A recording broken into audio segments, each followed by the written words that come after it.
Palace 1, Tottenham Hotspur 0. That was the full-time score today at Selhurst Park. An absolute pile of pygmy hippo feces left out on that pitch today from Tottenham Hotspur. We were an absolute disgrace from minute 1 up until minute 90. Every single one of those players on the pitch should be ashamed of themselves. Horrendous performances. The manager with his substitutions, the timing of them, disgusting game management from him today. Everything went completely and utterly wrong today for Tottenham, and it really feels like one step forward, 2 steps back, as I say, you know. Poor start to the season, but the performances are good and we finally start getting results. Then we capitulate against Brighton, but then we get 2 wins straight after the international break. Was that a one-off? Are the stats finally matching the results? Are Spurs improving? Today wasn't even a good performance. It wasn't a good result. We were dreadful from minute 1. Palace were the deserved winners, but they didn't have to do a lot. They really didn't have to do a lot. We made it so easy for them. We couldn't put together 3 or 4 passes in a row today. It was a disgusting performance from Tottenham. As I say, every single one of those players is to blame, and the manager is to blame, you know. First half, we started off looking shaky. No passes were working whatsoever, and shaky Stephens, as I say. We conceded a goal. Palace deserved it. Jean-Philippe Mateta, terrible defending from Romero and Van der Ven, to be fair. One of Van der Ven's worst games at Spurs, you know, barring the Newcastle 4-0 yesterday. Palace get the deserved goal, as I say.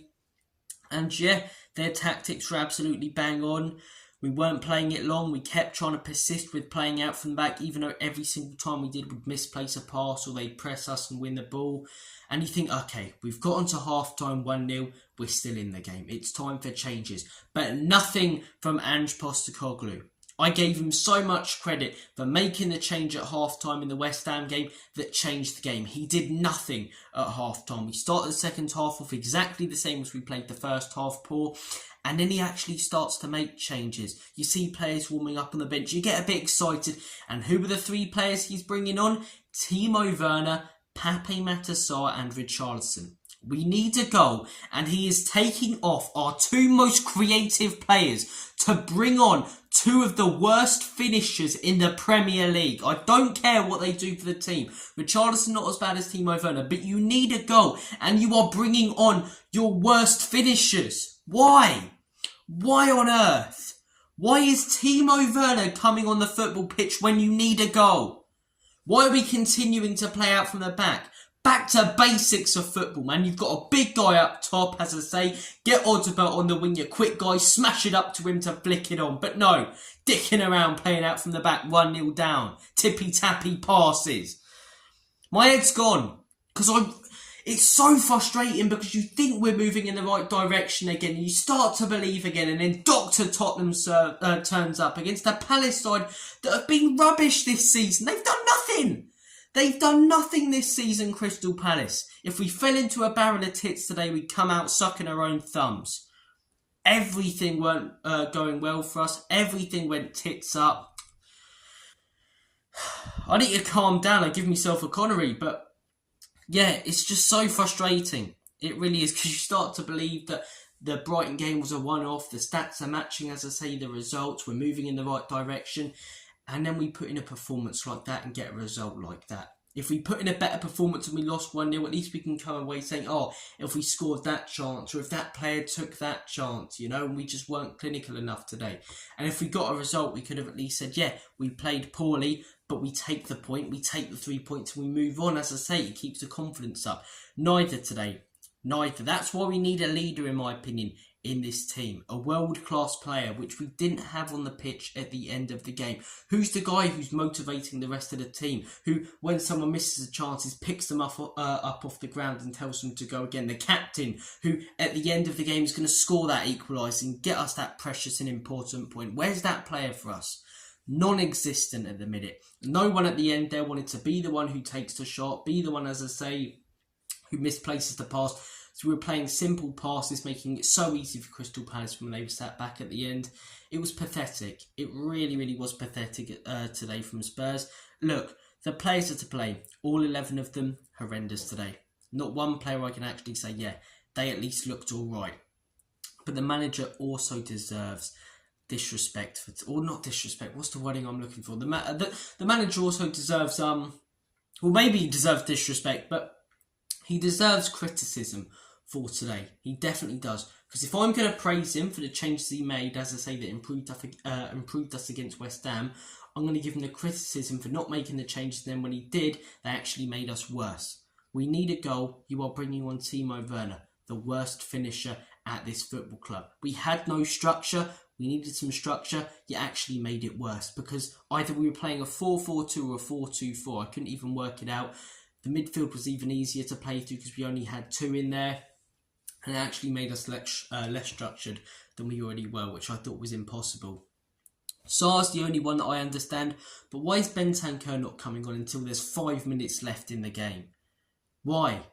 You know, he's one of the best midfielders at this football club. Why is he not being the one being brought on for Bissouma, you know? I personally would have liked to see Odobert come on to give us some real pace down the wings, give him a chance. I would have liked to personally see Bentancur come on, and I'm okay with Pape Matar Richie. I'm not his biggest fan, but still not a great finisher. But you're bringing him on at this moment in the game. Just everything today from the manager, from the team was pathetic. Nothing clicked. It feels like one step forward, 2 steps back. It's just really frustrating. We had no momentum at any point in today's game. We got what we deserved, and it's all well and good going, well, you know, we'll go back next week. But this is why pre-season I said I don't think we're going to get worse this season. I just don't think we're going to get better. I predict us to finish 5th. I think we signed a couple of good players, but also we've probably only brought in one player who's going to consistently start in the first team that didn't last season. So it's pretty much the exact same team with very similar tactics. We are playing better for the most part this season, but the results are actually worse than the beginning of last season, you know. 4 losses from 9 games. That's really not a good return, and we didn't even play well today. It's all well and good saying the performances and, you know, when things do click eventually because we're putting in these good performances and the results just aren't matching them, you know. Today wasn't even a good performance. Today was our worst performance of the season. Not result, it was our worst performance. So in this Palace team, we made them look a lot better than they were. Dr. Tottenham, play against Crystal Palace who need a win and give them the much needed 3 points. They haven't played terribly all season, but down in the relegation zone. If we can't beat the bottom half of the table sides, then we're seriously in trouble because we don't do much against the top. But guys, I'm going to make like a banana and split. Serious questions need to be asked, as I say, about that performance today. Who's to blame? Because in my opinion, anyone who's pinpointing it on one player saying they're to blame is a knobhead. You cannot say Timo Werner was the reason we lost. Vicario, Van der Ven, Romero, even just Ange Postecoglou.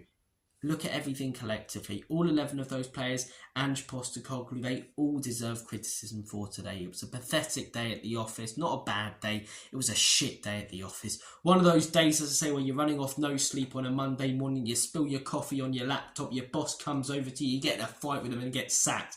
That sort of day at work. Not just, counting down the hours until home time. It was a horrendous day at the office. Guys, I'm going to make like a banana and split. I'm going to cry in my room in a corner for a little bit, let out some anger. I might go and rent out one of them smash rooms to take it out, or just go on a walk and start randomly kicking the air. So we'll see what happens, guys. Take care of yourselves. All the best. It's rubbish, isn't it? It really, really is rubbish. We've got Man City on Wednesday as well. Whoop, whoop. Yippee. Back to form, lads. Get in there.